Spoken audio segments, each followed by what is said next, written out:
qui est faite par mon ami Eric Chesson, qui m'a un petit peu coupé l'herbe sous le pied quand j'ai voulu le présenter. Parce que je voulais vous dire que, il est chirurgien vasculaire, il est chef de service à Pontoise, il est le président de la chaîne de l'Espoir, qu'avec Alain Deloche, son frère, son mentor, tout ce que vous voulez, il le dit tout le temps, il a formidablement développé depuis au moins ces 20 dernières années. Alors, il nous a parlé, et je voulais vous en parler à cette occasion-là, décidément, mon cher Eric, on est souvent sur la même longueur d'onde, de la banque du Lancet de 2015, qui a publié qu'il y avait 5 milliards donc, de personnes qui n'avaient pas accès à des soins chirurgicaux ou anesthésiques sûrs et abordables, notamment chez 9 personnes sur 10 dans les pays en développement. Donc la chaîne de l'Espoir, entre autres pour ces raisons-là, alors qu'elle est une chaîne, comme il l'a dit, qui a fait beaucoup de programmes de chirurgie spécialisée, alors évidemment sous l'influence d'Alain Deloche, je ne vous parle pas de la chirurgie cardiaque, mais aussi dans d'autres domaines, eh bien elle a pris un virage là, incontestable, où elle s'est beaucoup investie, et elle s'investit beaucoup dans la chirurgie essentielle, et aidée en ça d'ailleurs par la grande science dans ce domaine de Jean-Pierre Lechaud, qui va nous parler tout à l'heure. Mais aujourd'hui, par contre, il sera question essentiellement de chirurgie spécialisée, mais peut-être que tu pourras glisser au passage. Ouais. Voilà, Eric. Merci, monsieur le Président. Merci, Gérard et chers collègues, chers amis. Alors, je voulais juste vous dire un tout petit mot, et ça sera très rapide. La chaîne de l'Espoir illustre très bien les propos de Pierre tout à l'heure et notre évolution depuis 25 ans. On était au début au sein de Médecins du Monde, on s'y sentait bien, et nous sommes devenus tellement chirurgiens qu'on devenait insupportable, et de façon amicale, et on est parti avec Alain, et on a commencé à faire quelques missions, et surtout faire venir des enfants. C'était formidable, c'était d'une efficacité peut-être douteuse, mais ça nous a permis, alors là, je vais reprendre ce que tu dis, et peut-être que ça va choquer un peu, mais on a commencé à apprendre ce que c'est que le fundraising. Parce qu'on s'est rendu compte que, comme on commençait à aller opérer là-bas, je ne dis qu'une banalité, l'asepsie est sans frontières, et qu'à un moment, il faut un respirateur qui quand même a certaines normes, il faut, je dirais pas une réa, mais quelque chose qui fait que, comme on fait des chirurgies assez invasives, eh ben il faut toujours un peu plus, et à un moment de rénover, c'était catastrophique, et on a commencé à construire, d'abord au Vietnam avec Carpentier, puis ensuite au Cambodge avec notre ami Claude Dumurgier qui est là-bas, et puis après il y a eu l'énorme projet Kaboul qui continue, puisqu'on va passer maintenant à la phase 3, on va arriver à 260 lits avec un PGMI, un programme pour la formation des résidents, puis est venu le Sénégal, le Mozambique, et la Côte d'Ivoire, dont vous allez voir un exemple ici, et le dernier que nous avons inauguré était à la clinique du Luxembourg à Bamako. Alors bien sûr, on a appris, et là c'est vrai que c'est difficile, c'est compliqué, c'est aride, c'est un budget AFD, c'est, je reprends l'expression de Gérard, c'est vrai qu'on a, on a les deux pieds dans le béton, on a un boulet aux fesses, et que c'est souvent des cofinancements, et tout ça est très difficile, on prend des risques financiers considérable, c'est budgétivore, c'est chronophage, mais on a un plateau technique où si tu veux venir opérer, et ben, quelque part, il y a un moment, les patients en bénéficient, et surtout la formation. Donc j'arrive juste, je vais venir à mon exemple, il faut aussi avoir conscience, l'étude du Lancet, je crois, est quelque chose de fondamental, c'est pour nous un argument, mais je parle collectivement, et nous avions fait au sein de Médecins du Monde, peut-être que c'est pour ça qu'on est parti, on avait fait chirurgien du monde. Bon, enfin c'est vrai qu'on ne peut pas se refaire, c'était peut-être pas très élégant, mais je pense qu'à un moment, l'ensemble de ces bonnes volontés chirurgicales, elles devraient se regrouper parce qu'elles sont diverses. Il y a de multiples spécialités, et donc ce qui nous réunit, c'est le plateau technique. Et donc c'est un vrai sujet de réflexion. Le deuxième sujet de réflexion, c'est comme nous sommes axés uniquement, enfin, à mon avis, le soin a peu d'importance, c'est surtout la formation. Et cette formation, on s'aperçoit que nos collègues, du Togo, du Bénin, du ceci, ont de moins en moins accès à chez nous. Pourquoi? Problème de visa, etc. Nos hôpitaux sont devenus des forteresses. Et s'ils arrivent à l'hôpital, pour arriver au bloc, déjà, c'est encore plus difficile. Et pour opérer en premier, ça devient très difficile. Donc nous avons essayé de changer notre braquet, et c'est un exemple parmi d'autres. Alors il s'agit d'un programme panafricain sur les sténoses caustiques de l'œsophage. Pourquoi les sténoses caustiques de l'œsophage? Nous étions avec Alain dans les années 2010-2012 et on était en Guinée. Et j'avoue qu'on a été effarés d'un problème que nous connaissions, qui est les sténoses caustiques de l'œsophage, c'est-à-dire ces enfants qui avalent la soude étant employés dans 80% des foyers, puisqu'ils font leur savon, leur lessive eux-mêmes à la maison. Et que, bien sûr, c'est mis dans une bouteille de Fanta, de Coca, de ceci, l'enfant rentre du foot ou autre et il prend une grande gorgée et ceci. La soude est dans 80% des cas la cause. C'est aussi le kit de batterie, l'eau de javel et d'autres produits toxiques sur lesquels on utilise des récipients non faits pour cet usage. Et lorsqu'on a vu en Guinée mais des corps, des services entiers avec 10-15 gamins de 3 ans, de 8 ans, de 12 ans, de 16 ans, ayant des gastrostomies souvent depuis 1 an, 2 ans, 4 ans, 6 ans, on s'est dit c'est complètement, mais et je suis chirurgien vasculaire, Alain était chirurgien cardiaque, mais le tableau est insupportable. Et donc, bien sûr, on a fait ce qu'on savait faire, on les a fait venir en France et merveilleusement soignés. Malgré nos accords avec la paix et autres, nous arrivons à une moyenne de budget de 37 000 € par patient. C'est une réalité financière qui est totalement invivable et, je dirais, inacceptable dans la finalité. Alors, on pourrait en rediscuter. Alors, qu'est-ce que nous avons fait? Nous avons fait exactement dans le cadre de ce que nous faisons le DES de chirurgie infantile. Nous l'avons dans d'autres spécialités, qui est mené par Yann Révillon, ancien patron de Necker. C'est-à-dire que nous avons des cohortes de résidents dans tous les pays de la sous-région, que nous réunissons 4 fois par an dans un des pays sur une thématique qui peut être différents sujets de la chirurgie infantile viscérale. Et dans le cas présent, il s'agissait d'un séminaire sur les sténoses caustiques de l'œsophage. Les patients venant de l'ensemble de ces pays avec un chirurgien et un résident.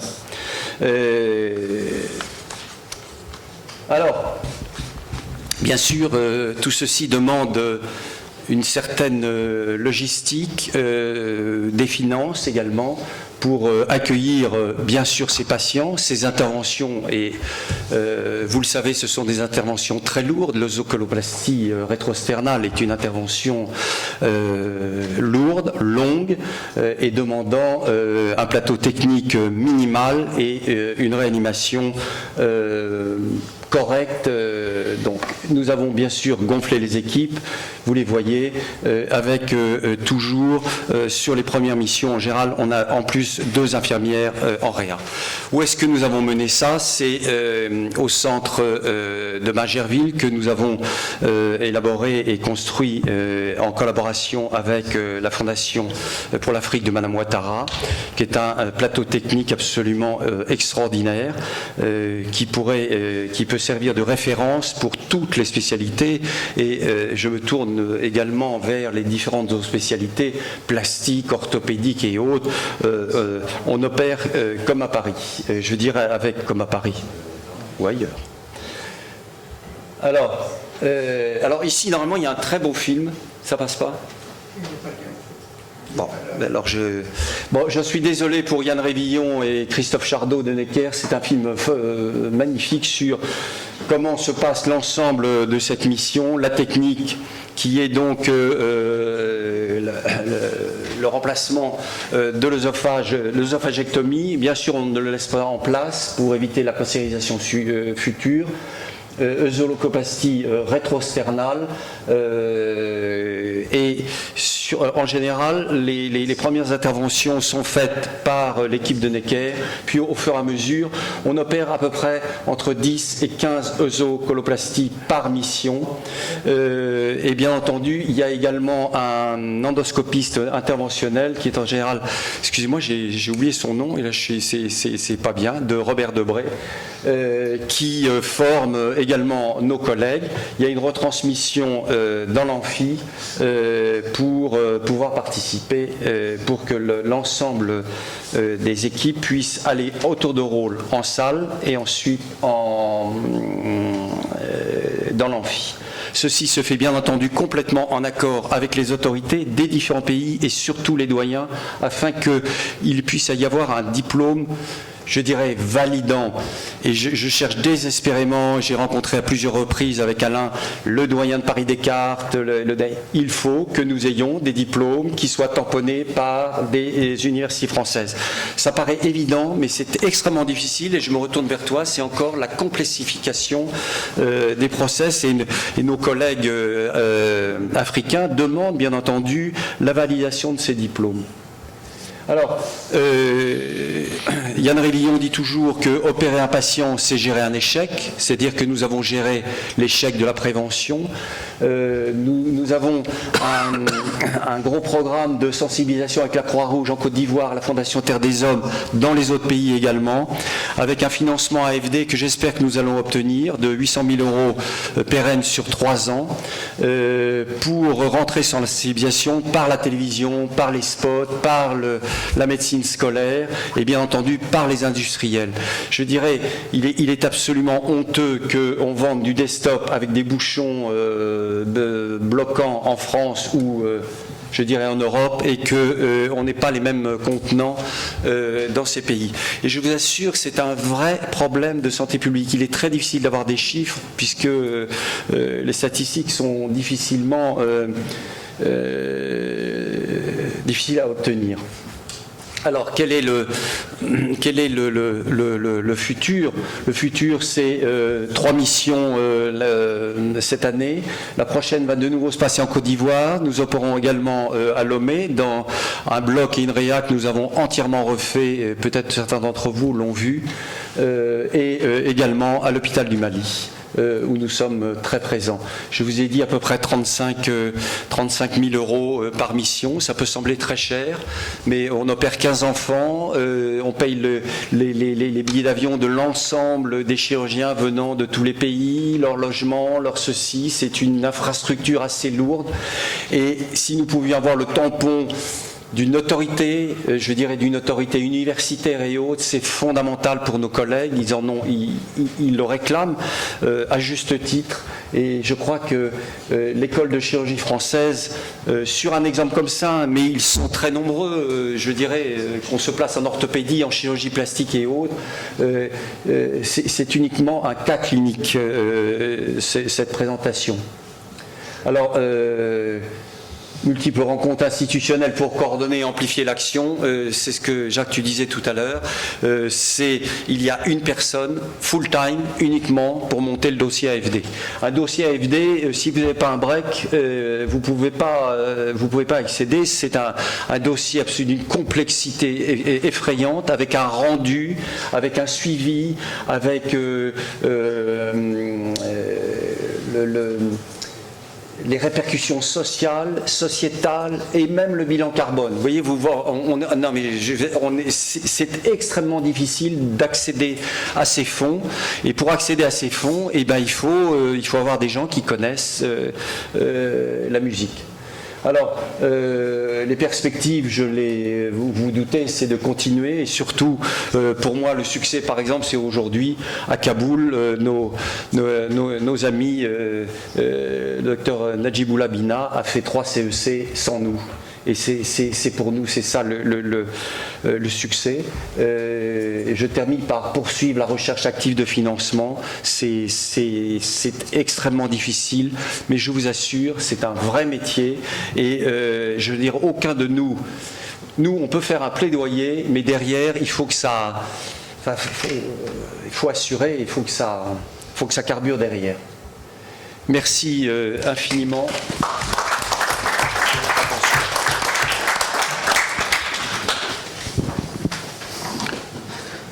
Des questions? Oui. Non, juste un mot pour le tampon, le fameux tampon. On a eu le même problème pour les étudiants d'Arabie Saoudite. Vous savez qu'il y a eu une convention pour former les médecins d'Arabie Saoudite en France. Et pour qu'ils ne puissent pas s'établir en France, il avait été interdit qu'ils passent une thèse. Mais il n'avait pas non plus de diplôme. Ce qui fait que lorsqu'il rentrait en Arabie Saoudite, il n'avait pas le droit d'exercer. Eh bien, il a fallu passer par le 55 Faubourg Saint-Honoré pour que l'enseignement supérieur accepte de donner un diplôme et probablement un tampon.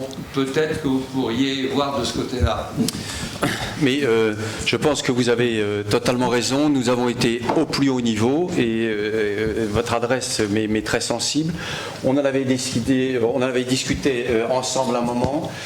Je pense que les DFMS et les DFMSA, c'est absolument magnifique, mais pour moi, c'est une usine à gaz qui est complètement irréaliste, qui fait que nos collègues qui viennent sont toujours extrêmement compétents le 15 août et le 31 décembre, mais perdent certaines de leurs compétences dans les autres jours et partent avec des diplômes qui n'ont pas la valeur. Je pense que lorsqu'on parle spécialité, il est très important qu'il y ait une fast track pour avoir accès à l'école de chirurgie française, où nous pourrions avoir des diplômes extrêmement précis, valorisés. Et pourquoi je dis ça? Lorsque la chaîne de l'Espoir a fait venir des enfants en France pour les opérer, on nous a dit c'est impossible, vous n'aurez pas les visas, ce sont des gens qui vont rester en France et en plus il y aura des notes considérables et autres. Nous faisons venir environ 10 à 15 enfants par mois en France, pas un n'est resté, il n'y a pas une note qui n'a pas été honorée. Si nous l'avons fait pour des enfants, et c'est très difficile, avec les familles d'accueil, les billets d'avion et autres, vous imaginez la complexité et tous les problèmes. Je suis sûr qu'une organisation comme la chaîne de l'Espoir, avec l'Académie, avec d'autres associations, Médecins du Monde, Médecins sans frontières, nous pouvons faire venir nos collègues, pas pour 2 ans, pas pour 3 ans, pour 3 semaines pour la nouvelle technique en urologie, d'aller poser la sonde X ou en chirurgie plastique pour le lambeau très compliqué ou pour la cardiologie interventionnelle ou autre. C'est-à-dire, pourquoi ne pouvons-nous pas développer une fast track qui ferait que de nouveau l'école de chirurgie française serait accessible? Elle n'est pas accessible. Nous sommes un bastion qui se rigidifie. Chacun de nous arrive, et je me souviens de Michel Verrières qui faisait venir les Vietnamiens en route. Chacun, on a des petits... Il faut que j'arrête. Pardon. Chacun, nous avons des moyens, on arrive à se débrouiller, mais je trouve que l'enjeu est tellement important qu'il vaudrait que nous nous fédérions et que nous ayons un plaidoyer commun. Moi, je voudrais revenir aux formations justement diplômantes qu'on peut offrir à ces jeunes médecins. Le DFMS, DFMSA, quand on a des filières qui sont répétitives, moi j'ai beaucoup travaillé avec le Cambodge, avec Claude Dumurger, on a des filières et des lieux de stage qui sont toujours les mêmes avec des habitudes et là on arrive vraiment à faire du bon travail. Le problème c'est qu'actuellement ces postes financés par le gouvernement, par les hôpitaux sont de plus en plus restreints, donc ça c'est vraiment un problème important. Une deuxième piste c'est de prendre des seniors et de les faire venir comme vous dites pendant 3 semaines, 1 mois, ça peut être une bonne chose, mais là aussi on se heurte au financement de ces actions et puis également au statut dans nos hôpitaux de ces personnels étrangers qui doivent éventuellement avoir le contact avec le malade mais qui ne sont pas censés l'avoir, et là aussi ça pose des problèmes sur le plan juridique qui peuvent être importants quand on a une direction d'hôpital qui est un peu tatillonne. Oui, juste un mot sur les codiplomations universitaires, parce que notre administration et nos instances universitaires n'ont souvent pas de mémoire.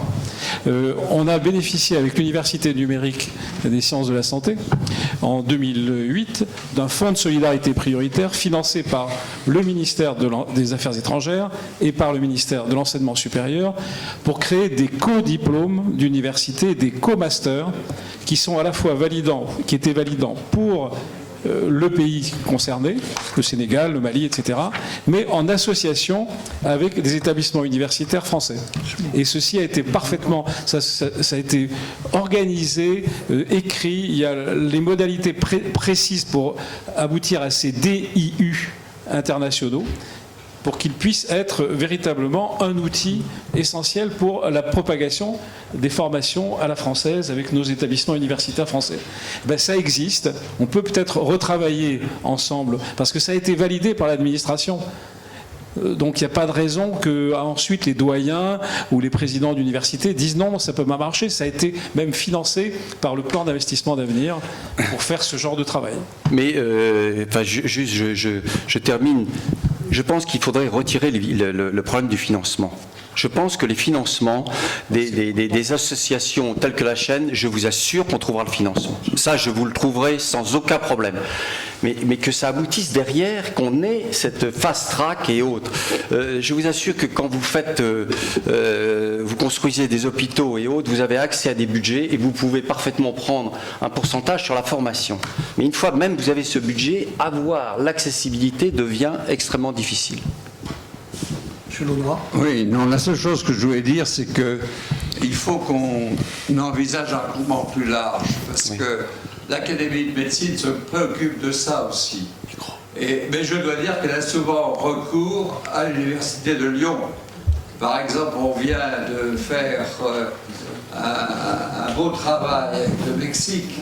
Le Mexique est complètement ignoré de la France depuis 50 ans, depuis bien l'arrêt.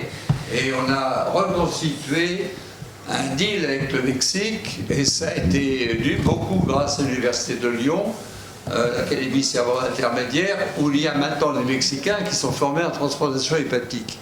Donc je crois qu'il faut vraiment que tout le monde s'y mette. Et je peux vous dire que c'est un combat de tous les jours. Le ministère des Affaires étrangères, c'est diabolique.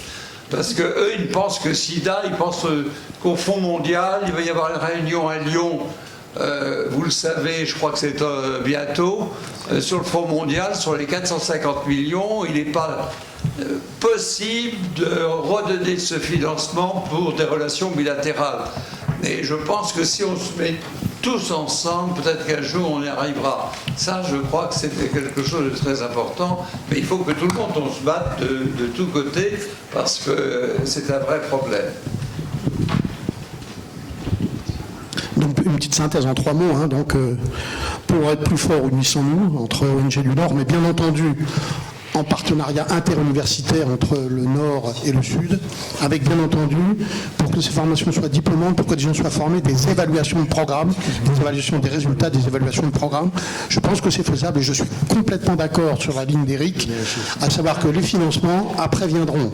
Mais déjà, la grande difficulté, elle vient des 3 premiers chapitres. Et après, je pense que peut-être les financements, c'est la moins grande difficulté. Oui. Merci beaucoup. Merci Éric.